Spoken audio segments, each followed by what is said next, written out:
College campus protests over the war between Israel and Hamas have topped the news lately. But do these protests stand in opposition to America's founding principles? Responsible people use their ability to share their speech, their opinions with others, and to gather with others in a way that respects the rights and opinions of others and tries to persuade rather than intimidate, which I think is more what we see now. On this episode, we discuss the proper role of institutions like universities, along with what the Constitution teaches us about the right way to express political views. You're listening to Defending Ideas. Defending Ideas is a weekly podcast produced by Sutherland Institute. On this show, we are committed to renewing the principles of common sense conservatism, making you a better champion of sound ideas. Welcome to another episode of Defending Ideas. I'm your host, Nick Dunn, and this week we're talking about the protests that have been happening at various colleges all across the United States. If you've been following the news, you've seen video of what's been happening and heard a lot of commentary about this issue. So for today's episode, we want to bring in a couple of experts to deepen our understanding of some principles that can help us make better sense of what's going on and how we should be evaluating the messages and tactics of these protesters. So I'm pleased to introduce our two guests today. We'll start with Bill Duncan, who is our Religious Freedom and Constitutional Law Policy Fellow here at Sutherland Institute. Bill, thanks for being with us. Thanks for having me. And Beth Akers, who's a Senior Fellow at the American Enterprise Institute and a regular contributor to this podcast. Beth, welcome back. Thanks for having me. So both of you have written about this issue in similar ways, but through a couple of different lenses, and that's why I wanted to talk to you both, because it's easy for us to watch what's happening on the news and come up with an impassioned position on it. But what I think we can do is help deepen our listeners' understanding of some key principles that should help us evaluate what we think about these protesters and their messages. And what I want to start off with is, Beth, from your perspective, give us a quick update, maybe for folks who haven't followed it that closely. Mm-hmm. What is happening at these college campuses? Sure. So yeah, it is easy to get lost, especially on global politics sometimes. But if we look back to the fall, we had in October 6th, the attacks of Hamas on Israel. Israel's retaliation to those attacks has angered many on the progressive left, and they have been outspoken in pushing back against Israeli politics as a result of that. And what we've seen in the recent months is that college campuses are embracing this issue as one in which students are protesting heavily. And in response, just in the past 2 weeks or so, we've seen college students setting up encampments at their institutions. And of course, this is at a minority of institutions, mostly at relatively elite institutions, expensive institutions, where you have relatively privileged students. But basically, they're setting up camp and demanding that their institutions divest their resources away from companies that are doing business with Israel. And this is just to express their distaste for the way that Israel has responded to Hamas attacks, and maybe even have a practical impact on Israel's ability to engage in those continued attacks through potential financial impacts of the divestment. Beth, you wrote about this recently for the AEI blog, where you're very critical of these protesters. I want to read an excerpt of that and ask you to respond.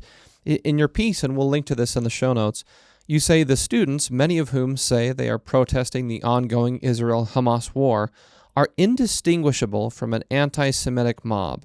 One protester chanted, "We are Hamas." A group of these students loudly exclaimed, "Hamas, make us proud, kill another soldier now." And again, we'll link to that piece that you wrote. So you say that this isn't a peaceful protest. Mm-hmm. We've heard this and many other accounts of this kind of language, these kinds of behaviors coming from the protesters. You describe them as a violent rabble. Mm-hmm. And I want to ask if they were sitting here, based on your read of the situation, what do you think they would say? What gives them, a sense of justification for these methods? What is it that they want, and why do you think they feel that these sort of extreme tactics are warranted in this instance? Well, these are students who have a point of view on how Israel is engaging with Hamas in this war. And I think it's, justified. Every individual is allowed to have their own point of view on how anything is happening in the world. And so they're justified in doing that. I think what's happening here, and this is in direct contrast to the culture we've seen on college campuses in recent years or even over the past decade, which is all about creating safe spaces, make sure that nobody's feelings are hurt. We're not allowed to say anything that could offend somebody without offering a trigger warning in advance of that. And yet we've had this really radical turn where institutions are not supporting but allowing for this continued form of protest in which we're really seeing students engage in what I would call hate speech against Jewish students. Jewish students are feeling unsafe on campus and unsafe in a way that seems to trump the sort of unsafe feelings that we've been talking about as being a serious problem over the past decades, which is just that somebody feels somewhat offended by someone else's point of view. So I think it's really, it's pointing to a hypocrisy of what's happening on campus.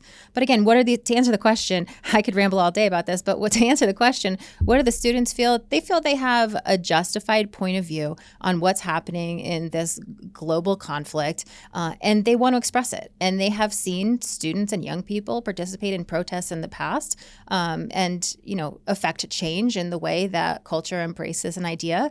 And I think that's what they imagine that they're doing.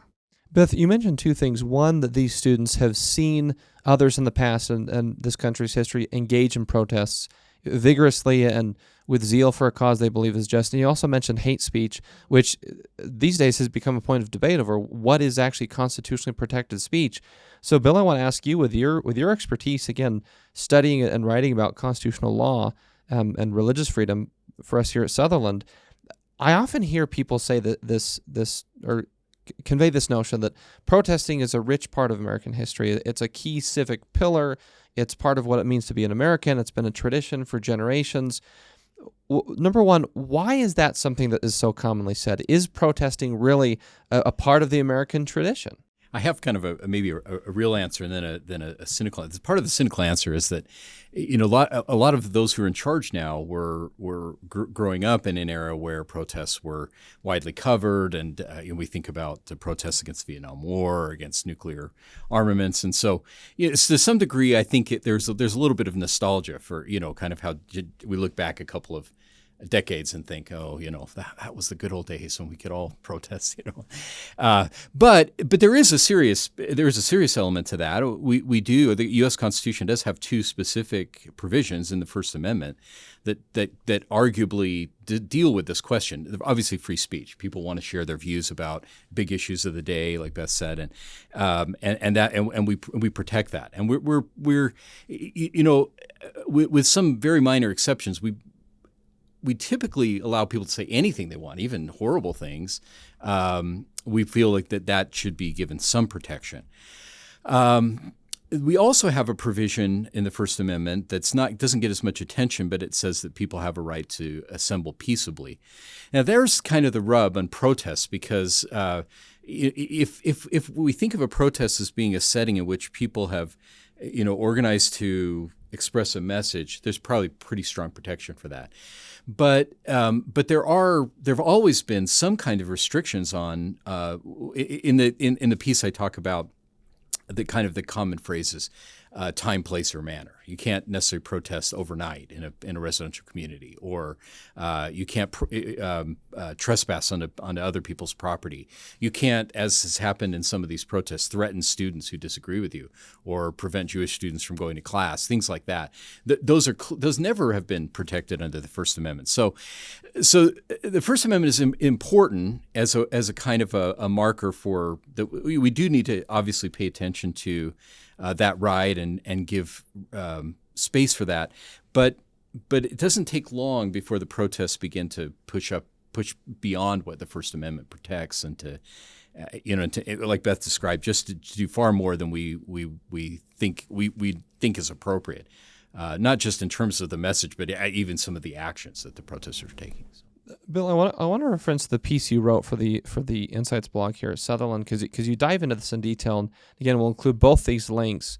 But you write in your blog post The purpose of protections of speech and assembly are that these are important aspects of the process of persuading others, which is the lifeblood of self-government. You go on to say that protesters are well advised to consider how persuasive their messages and conduct are. So it sounds like you're kind of articulating 2 points. Number one, yes, protesting is a constitutionally protected activity, provided it's within certain legal constraints. Sure, yeah. And you just outlined those.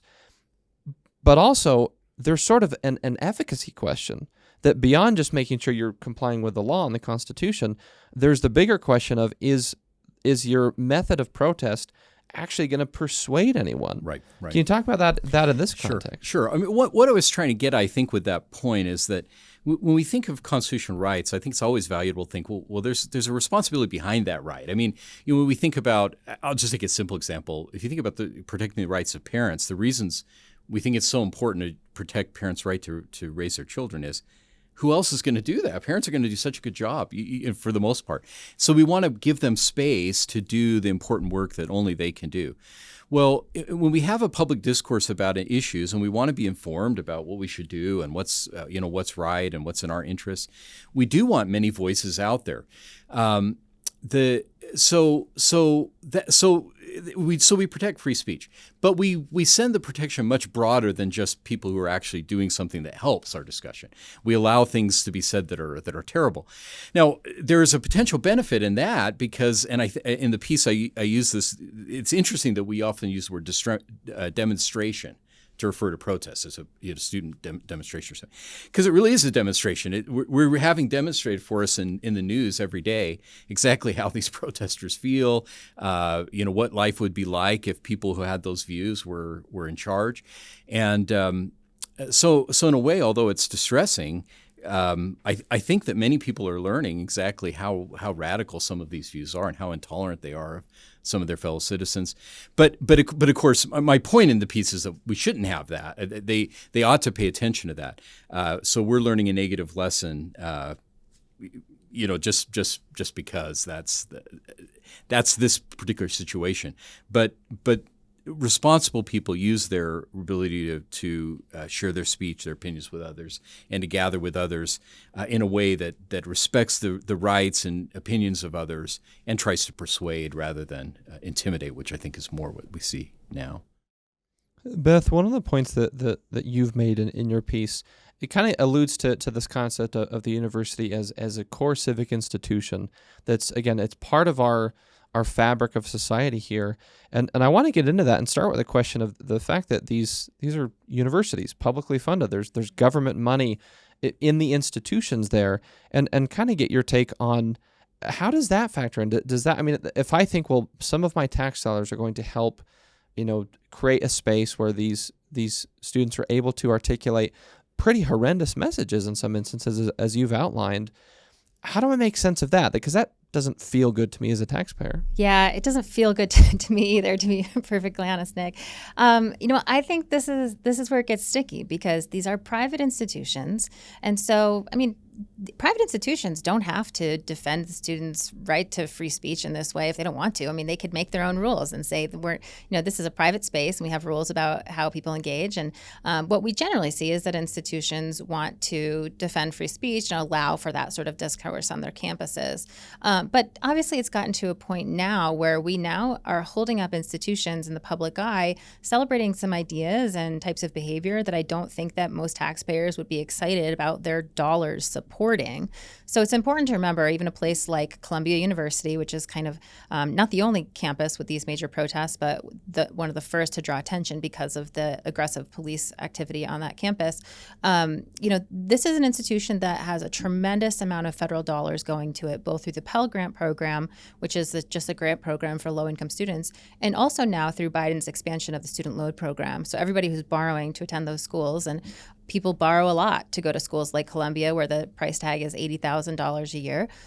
They're maybe often maxing out their federal loan eligibility, and then that may ultimately get completely forgiven. So we're putting tons of money into the system, and I think that calls on us to ask what is the role of the institutions to society? What do we expect of them? And I want to conjure an idea that comes from the writing of one of my colleagues at AEI, that's Yuval Levine. In his book, A Time to Build, he talks about the importance of institutions in society. And he also talks about the concern about what happens when institutions shift from being formative, that is, allowing where people enter these institutions and allow themselves to be shaped in a way by that institution, and when they become more about performative and offering a platform. And I think that just applies perfectly to the situation we have here today, because I think that we fund and believe in institutions and higher education for their formative benefits. That is, that we put people into these institutions and they come out different on the other side. But more and more, we're seeing this aspect where students are using institutions, especially elite institutions, which are big platforms, for their own benefit, to spread their own beliefs. And yes, maybe protest is part of the educational experience to a degree, but I think most people are sensing that perhaps that has gone too far, and maybe not everybody appreciates how many federal dollars are supporting institutions now as platforms rather than formative institutions. But I think if people knew, they'd probably be feeling a little uncomfortable about that. I want to read another excerpt from your piece, Beth, because it reinforces the point you just made, but I want to dig in a little deeper. You write, universities have an obligation to uphold students' free speech rights. That much is true. But the primary reason students should attend an institution of higher learning is to learn something, not to express juvenile, and in this case bigoted, political opinions. Violent anti-Semitic campus occupations not only defy any reasonable definition of free speech, they make it impossible for students to learn. And so both of you, there was no coordination on these pieces. You sort of tie together some lenses that there's an important free speech component to this entire issue. But number one, a lot of this activity is actually not constitutionally protected speech, as evidenced by the arrests and police coming in and clearing out some of these encampments. But also it kind of belies the purpose of these institutions is to learn, to form, to grow in some way. That it seems like this protest is kind of checking neither of those boxes. Yeah. And I think we kind of all lose from that. A lot of times when we have these conversations about elite colleges, people will dismiss them and say, yes, but this is only such a tiny little fraction of higher education. It doesn't touch most Americans' lives, but it doesn't so it doesn't sort of matter. Our elite institutions, governments, private sector institutions end up being led disproportionately by people from the elite institutions. And so the impact of what happens on those campuses trickles down to everybody. And then I think about students on these campuses who aren't even a part of this. If I had been at Columbia, I would have been too busy to protest because I would have been going to my part-time job at Home Depot. And so, I couldn't have set up shop in the encampment if I wanted to. And there are plenty of students at Columbia and these other institutions that, don't have the privilege of being able to, engage in this sort of opulent form of protest. And I think they're victims. Columbia just announced that they were canceling their commencement activities. And so students who had nothing to do with these protests will lose out on the opportunity of celebrating their academic achievement. So, I think that there's a lot of self-indulgence that's happening, and it's not without consequence for a lot of people who, maybe are very deserving of the things that are being taken away from them. I want to ask about one of the comparisons that's been made is going back to that point of a long history of protests in this country. And I think sometimes there's the sense that, protesting is just an inherently noble thing to do.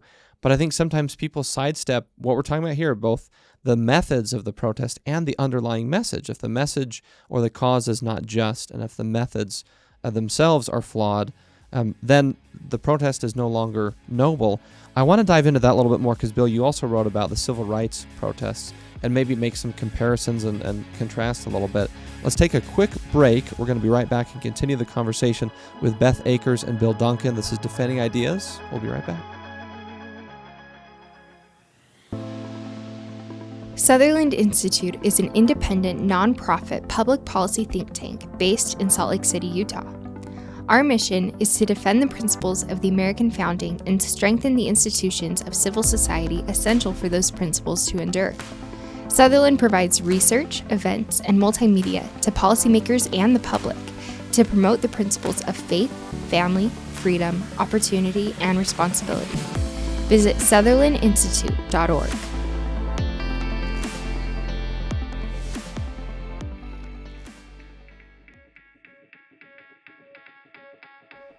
Welcome back to Defending Ideas. I'm Nick Dunn, and we're going to continue our conversation with Beth Akers and Bill Duncan about the protests that have been going on at various college campuses around the country.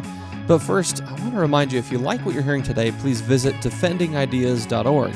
You can find access to this episode and previous conversations, as well as short clips on our YouTube channel that you can use in your discussions with folks and share on your own social media platforms. You can also subscribe to Defending Ideas on any of the major podcast outlets wherever you like to get your shows. Just search for Defending Ideas and click that subscribe button. Also, if you're watching on YouTube, make sure you click the subscribe button and the little bell icon on the corner so you get notified each time a new episode drops, which is every Tuesday morning. Beth and Bill, let's continue with this notion of protests being a rich part of our history here in the United States. And Bill, you wrote in your piece referencing the civil rights era and the protests that happened then. And I want to read an excerpt and see if we can apply some of those ideas today to help us make sense of these protests that are going on. You write, as part of referencing the inspiration of the civil rights protests, you say, often the dignified, peaceful marches demonstrated the moral stature of the cause more than words might do, particularly when marchers were met with ugly hate and violence. This demonstration served to rouse the conscience of Americans and led them towards support, or at least away from opposition, to a demonstrably just cause. Bill, help us understand why we all point to that era and those protests as, in some ways, kind of the gold standard of a just cause, compelling methods. How do you make sense of that, and how do you apply it to today? Sure. There are lots of protests, and in a lot of ways, if it weren't for the civil rights movement, I think protesting and demonstrations would actually have bad press, right? I mean, they're often not that effective. They often the messages are horrible, and some of the cases the Supreme Court has decided have protected people who really have reprehensible messages they wanted to share.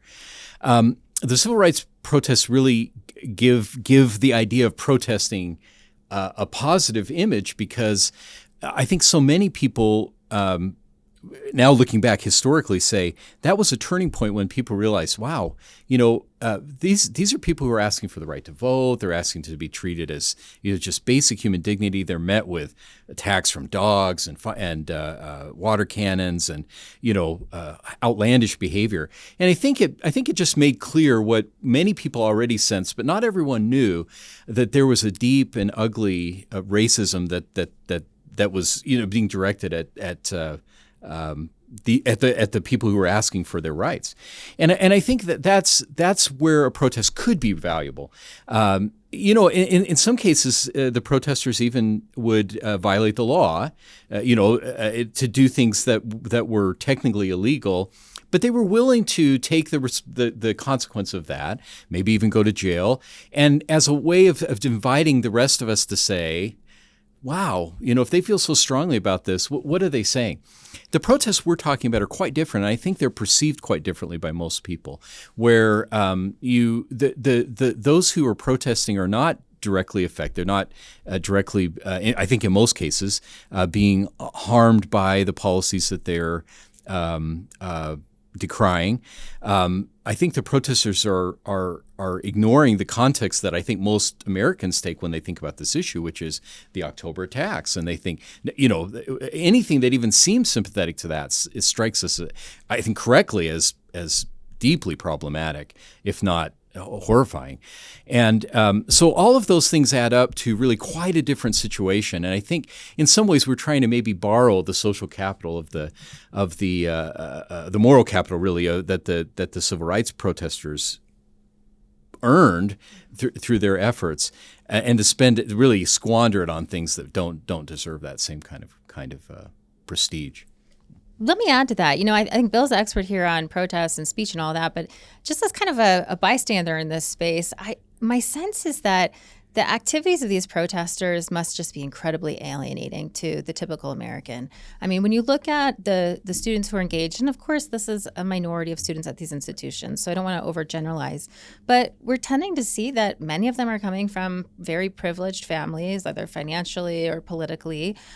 These are students who are enrolled at $80,000 a year institutions and have the opportunity to be learning from some of the most brilliant scholars on the planet, and instead are out in the yard, hanging out in their camps and asking for their institutions to do something that would have at best a marginal impact on the actual conflict in the Middle East. So I just tend to think as we think about how this could be affecting public opinion in the United States, I imagine most of Americans watching this on the evening news on their couch after they've come home from work and feeling very alienated from the level of privilege, the amount of indulgence that's taking place for potentially a very small gain, and it's hard to see the parallels between what's happening today and historical civil rights protests in particular that we do look back on as being on the right side of history. Right.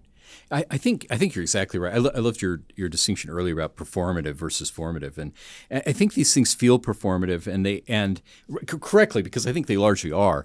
And again, the Constitution's the reason we protect free speech, the reason we protect peaceable assembly, is that we all have a responsibility to add in a responsible way to solving serious problems and pricking the conscience of one another when we notice something that should be different. If, on the other hand, what we see happening is it appears to us, and I think over the long term will even appear to many of the protesters as, oh my gosh, how could I have been in that spot of saying these things? I think many people feel that way as time goes on. I think that it will seem like it's just irresponsible, and I think there's already some data that suggests that it's not moving the American people to support for this position, and I would say this just anecdotally. I suspect it's turning some people off of that position. They may have been initially concerned. Yeah, let's make sure that any support that our nation is giving to Israel, that Israel is as careful as possible and in its response, justified response to those attacks. I suspect that people lose a little bit of that nuance that the protesters were supposedly trying to bring to our attention. And that point of nuance, I mean, the thing that stands out to me is that, of course, there would be a lot of space for people who would say, look, that we mourn the loss of innocent life whenever a war takes place. And I think there are some folks who have said that innocent lives who are Palestinian lives who are lost in this, of course, is something that's tragic. But I think to your point, Bill, the question of if the objective is to persuade more Americans to arrive at a particular conclusion about, in this case, the way Israel has conducted its military response to the Hamas terrorist attacks in October, then again, I want to quote from your piece to kind of reinforce the point you're making, where you write, contrasting what is going on today with the civil rights protest as kind of the gold standard. You write, by contrast, many recent protests are markedly different, ranging from support for terrorist groups to violence against minorities to simple boorishness. The actions of some protesters do little to persuade, demonstrating a lack of moral seriousness or even dangerous and misguided beliefs. And then another excerpt, you write, when an assembly comes to resemble a mob, the viewpoints of those who differ are typically a source of anger and even justification for intimidation, rather than a claim on our respect. And so does it seem like if there is a morally defensible argument somewhere to say that we should do our best to prevent the loss of innocent life, which I think we would all agree with, it seems that if that message is in there, it's getting lost and overshadowed by the rest of this. Is that, to me at least, that seems to be the core reason why it's a little bit alienating, to maybe use your terms, Beth, and comes across as just inherently not a justified response to what's going on. I think that's right. And Beth's piece is good about pointing out that if you thought you were coming to hear about proportionality in response to warfare and all these kinds of things, what you're instead hearing is often outlandish, even language that seems to support terrorism. I know some of that. This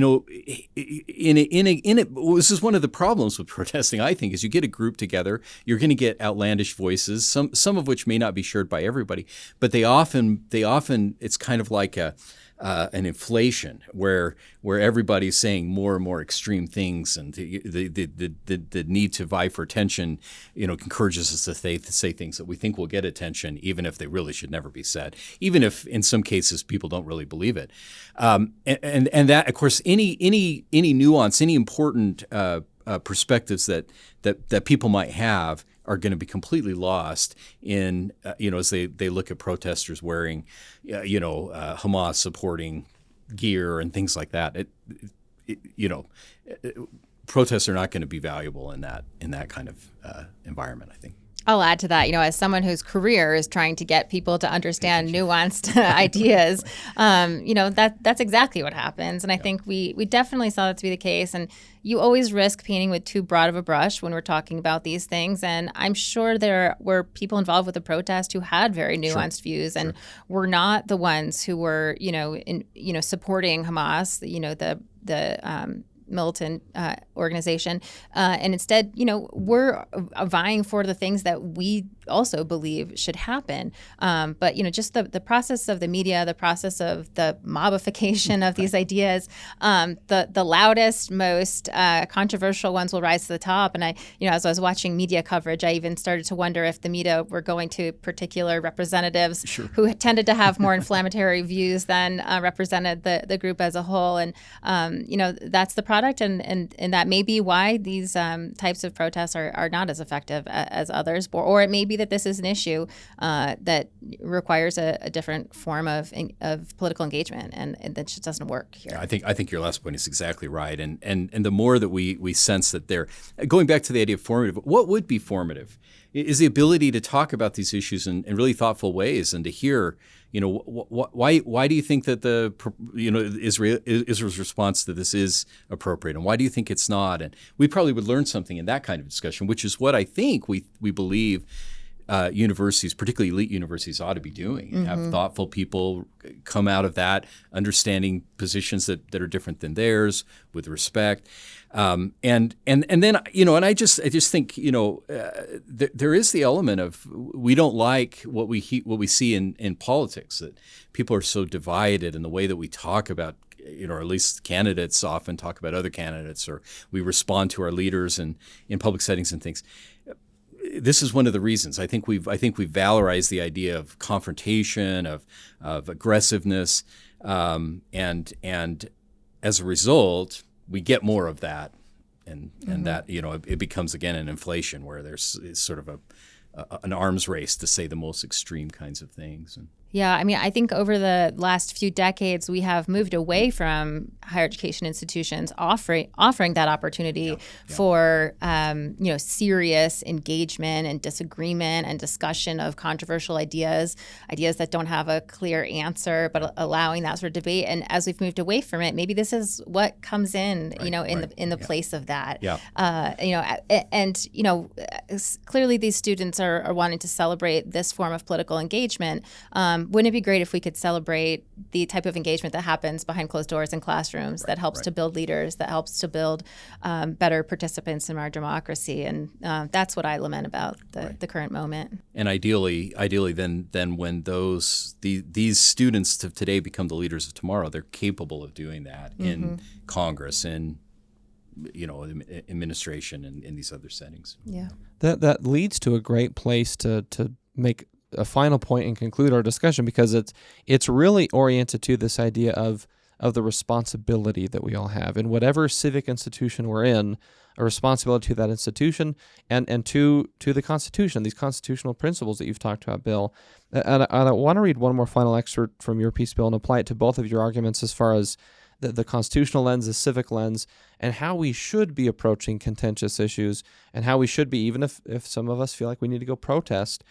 Bill, one of your concluding points in your piece is The framers of the Constitution treated rights and responsibilities as inseparable. Protests, demonstrations, and any political activity that reflects this reality can be an appropriate expression of constitutionalism. Such actions will respect order and legal processes and be peaceable, persuasive, and respectful towards others. So for both of you, what's some advice that we can give, whether someone is a university administrator, a student, just a voter, a taxpayer, a citizen, when it comes to these kinds of contentious, thorny issues? How do we make sure we're always thinking of the appropriate constitutional lens with which to address these issues and the appropriate civic lens of the institution that I'm part of? What is its true purpose, and how should that influence these kinds of things? What are our marching orders to be good citizens in that respect moving forward? I can start. I really want to encourage institutions to take back the power that they do have to be formative. We fund them with taxpayer dollars, and individuals fund them with their individual resources because they're hoping to come out a different person on the other side. I think institutions have yielded that, and as a result, we're seeing this sort of activity on campus. I think that's something that nobody needs to give these institutions permission to go back where it's in time, but I think they maybe need some encouragement. And so that would be my encouragement, is to take back your campuses, have a point of view, have a mission, and execute on that mission. Protect the opportunity for students to learn, to be on campus, and particularly to engage in debate over these sorts of contentious ideas. That's such a powerful idea, and I love that. I would say that, when we understand the why of something, it often gives us a motivation. And I think if the colleges can more effectively communicate the why are you here? Why are you getting this kind of, once in a millennium opportunity to have the kind of education that's often provided by these schools, or at least intended to be. But I think as well, these kinds of discussions that we have in these settings, and I know people will continue as they watch the podcast and think about and respond to it. They're so valuable. I mean, I've learned so much from Beth's comments and think about the issues a little bit differently. Even though I think we initially came to this in a very similar initial perspective, I've learned some things. I think listening is really valuable. We lose a lot when we don't do that, and I think I'm grateful that we do have some positive counterexamples. And some schools really have, we should give credit. Some schools have done a great job, I think, at sort of saying, okay, you're free to say what you want to say, but here's some restraints and appropriate things. And I think they're building better citizens as a result. But unfortunately, there's been too little of that. And so some counterexamples of appropriate ways to handle serious discussions would be valuable, would be a good contribution. Well, I think we're about out of time, but I want to thank both of you for coming on and sharing your expertise and your perspective on this issue, because it probably won't leave the news soon. I mean, this issue may come up again. There are many contentious issues that we deal with in this country, and so having this kind of framework of how to be engaged, thoughtful citizens through the civic institutional perspective and the constitutional perspective, I think it will really be valuable for each of us as we go have these conversations with our friends and family and coworkers. So Beth Akers with the American Enterprise Institute and Bill Duncan with us here at Sutherland, thank you both so much for being with us on Defending Ideas. Thanks, Dave. Thanks for having us. We're going to take one final break before we leave you with some talking points. This is Defending Ideas. We'll be right back.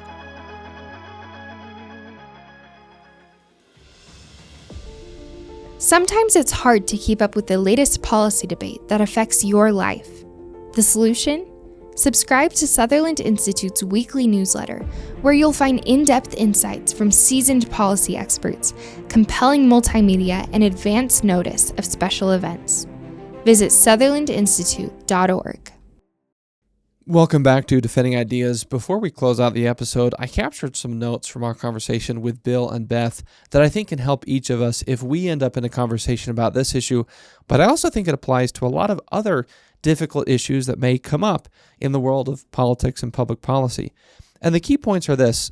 Number one, the Constitution protects the right to protest, but that doesn't mean that it's always the right thing to protest a given issue, nor does it mean that every cause is just and worthy of that kind of demonstration. And number two, the Constitution also elevates political speech in a way that's designed to persuade others. If our cause is just, and if we seek to be, in the words of Bill Duncan, peaceable, persuasive, and respectful, in the cause and the message and the way we articulate our views on a given topic. And number 3, our civic institutions are part of our constitutional fabric, our constitutional culture. And we should always want these institutions, in this case, universities, to be anchored properly to their formative role, because that's an essential service they provide not only to individual students, but to our overall culture here in the United States. Well, I hope that you have enjoyed this episode and that you feel better equipped to defend some of the ideas we talked about today. If you liked this episode, please visit defendingideas.org. You can get access to this show on YouTube or on Spotify, Apple Podcasts, any of the major platforms wherever you like to get your shows. You can also subscribe on YouTube and click the little bell icon in the corner so you get notified each time a new episode drops, which is every Tuesday morning. That will do it for this episode of Defending Ideas. Thank you so much for being with us. From the Sutherland Institute in Salt Lake City, I'm Nick Dunn. See you next time.